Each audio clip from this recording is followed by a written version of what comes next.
Hi friends, this is Carissa and welcome back to my YouTube channel Inky Fairy Designs. I know it's been a while, but today I have a fun watercolor painting for you today, and I just want to talk a little bit about why I'm painting. First, I'm going to tell you that I am working in the Dina Wakley Media 6x6 journal. I am using the silver black velvet brushes. I showed you the 8 and the 12 round. I only use the 8 round for this painting. I have my water. I'm using my palette that I showed you guys at the beginning of the year. If you guys want to take a look at that video and the colors that I have in there, you can take a look at the video in the description. And I also have a couple of other colors that have made their way into my craft room lately. One is the Holbein Shell Pink. I'm absolutely obsessed with that color. The other one is M-Gram Cobalt Teal. I've always loved teal, and I love that color. Another one is the Pearling Green and Hooker's Green by Daniel Smith. So those are all colors that I'll be using in this painting that I don't have in my specific palette, but you can see I have a lot of other handy dandy palettes around, and I have been using those lately straight from the tube. So I'll keep the colors in there. Once they're gone, I will just refill them in there. I don't generally clean these, but you know, sometimes, maybe someday I will. Anyway, so that's a little bit about the supplies that I'm using. I will try to have them linked up in the description box below or on my blog. I just kind of wanted to do a fun, quick video for you guys. I am participating in the World Watercolor Month. It is every July. I think this is the 4th year that it's been going on. And in years past, I've looked at the Instagram hashtag and just drooled and fawned over everybody who is sharing their watercolors and been too timid or shy to really go into it myself. I might have tried 1 or 2 days here and there, but never really took on the full month-long challenge. This month I decided I wanted to take this Dina Wakley Media journal that I love. It's 100% cotton paper. It's super textured, and I love it for like just my traditional watercolors. I also have one that is specifically for mixed media, so I do have 2 in my stash. And I decided that I would fill it up. I have never filled up a journal. And because there's only so many pages in this, I think it's double-sided. Like if you count both pages, I think there's about 40 pages. But I am only painting on one side, and then I'm leaving a trace or a little palette of the colors that I used on that painting in case I want to recreate it, or I found some blends that I really liked. I'm leaving those on the left-hand side, so that I can flip through and say, oh, I really liked the way these colors work together, or I didn't like the way these colors work together, and so I won't use those again, but or at least together. So that's something that I am doing. So I will definitely fill this journal, and then I haven't decided what I will do for the last 10 or 11 so days that I have that I won't have this journal. I don't know if I will get a new one. I haven't decided. Maybe I will just paint on loose sheets of paper. I don't know. So anyway, for the prompt that I'm working on in this video, it'll go up on the 10th, but I was working on the prompt for the 9th, and the prompt was shadow play. So I was thinking about it all day and like, what do I want to paint? I saw some really cool shadow things like other people were painting. I saw Sandy Alnuck, she painted really cool like figures, and then they're like super long elongated shadows behind them, and I thought, oh, that's pretty cool. So if you don't know Sandy, definitely check out her Instagram, her Facebook page.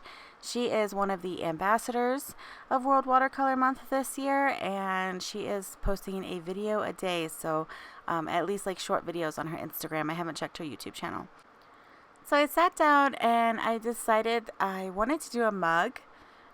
Just like a simple shadow kind of practice with a mug, because I like to color mugs when I stamp them, and I thought, well, why don't I try to just paint one?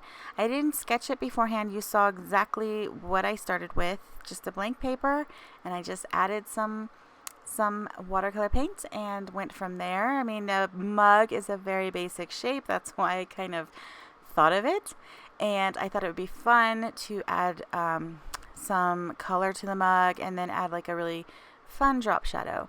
Now I thought, well, just a mug is kind of boring, and I love painting flowers.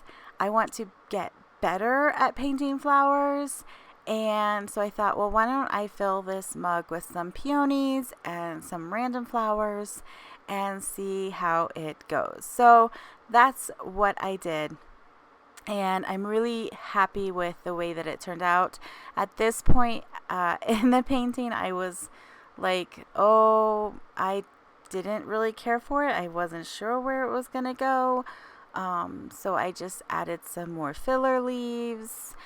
So I have my 3 peony kind of like focal points, added a few smaller blue flowers around, and in hindsight, if I would have thought, like, I don't ever go into a painting like, okay, this is the colors I'm going to use, this is exactly what I'm going to paint, this is how I want it to look. I have an idea, like I knew I wanted to do a mug, and I knew I wanted to use Shadow Violet for that mug. That was pretty much it. Although when I decided that I wanted to paint peonies, I knew I was going to reach for that Holbein shell pink, because I love that color for flowers, and I don't have anything like it in my Daniel Smith collection. So that was about it. So then I brought in that Cobalt Teal by M. Graham on the cup, and if I would have thought about it in the moment, I would have used that color for the blue flowers in my arrangement. But I ended up using, I think, Ultramarine Turquoise. It was just something that was on that little lighthouse palette. I'm not exactly sure or positive what color that is, but I mean, it is what it is. If I ever wanted to try something like this again, I could think, this is what this whole watercolor month is for me, is just to get in my journal every month, or not every month, every day this month, and paint. And it doesn't matter what it is. It doesn't matter if it's pretty. It doesn't matter if I like it in the end. I am posting most of what I paint on my Instagram. So if you guys want to follow me over there, it's at Inky Fairy Designs. Super easy. You can find me on Instagram. Follow me there.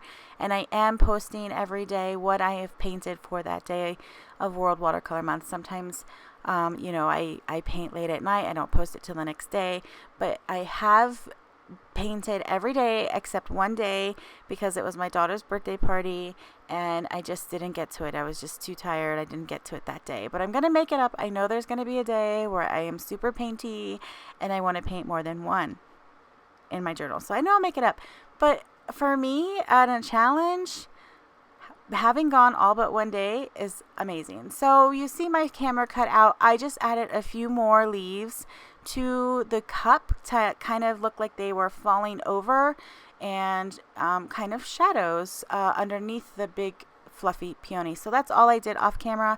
This is the palette that I use. So if you guys want to write those down, if you liked any colors that you saw, take a screenshot. That's just a reference. And I hope you enjoyed this, my little rambling. I would love to know if you're participating in World Watercolor Month. If you are, please tag me on Instagram. I'd love to see what you're making. And maybe I'll be back next Wednesday with another video from World Watercolor Month. And hopefully, maybe so. If not, stay inspired, be creative, and share that with others. Until next time, bye.